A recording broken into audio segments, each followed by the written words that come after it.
This is horrendous, and it's only going to get worse. Do wars get more or less popular? This war is going to be the biggest blunder, I think, in US modern history. So look, so you talk about short memories and you're disgusted by the language.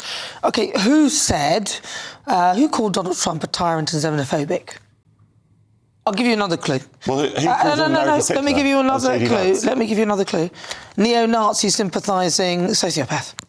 I mean, no, hang on. A lot of people let me just ask the question. I presume it was, I know that David Lammy has right, so that's who it was. Right. All right, no. Okay, what did JD Vance say? Hold on. What did JD Vance say? I silently gave you almost 2 minutes of discussion. I know I was talk without any interruption, so be quiet now because I'm speaking.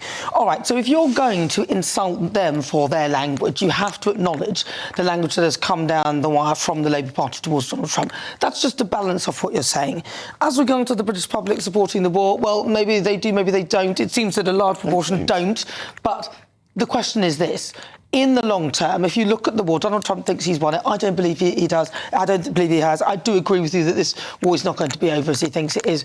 But I do agree that Britain should have been involved a little bit sooner because it makes us look incredibly weak. And also, I suspect what the Labour Party is suffering from is a lack of insight into the law of unintended consequences. Because without the assistance of the Americans, we can't really do anything. We need the Americans for our own safety and security. Look, the Americans have shown, first of all, on the whole neo-Nazi thing, whatever, JD Vance called him America's Hitler. People have said a lot of things about Donald Trump. Doesn't mean we can't work with him. I'm not talking about them. Well, you just made a comment about the Labour Party and you were disgusted by That's not about the special relationship. You were disgusted by the language. I'm just coming back to what you said about the disgusting language that Donald Trump put down in his post, and I'm just reminding you of some of the language that the Labour Party have used, and they've used some despicable language even towards their own... Well, they wouldn't do that now because obviously Donald Trump was there, but it doesn't matter when it was. They weren't in government then? Yeah, but what's that? Yes, they were, but they just weren't leading the country. They weren't in government. So it's OK to say whatever you like then? We're outside. People are... No, you're criticising language. I'm telling you that. I'm sorry, this is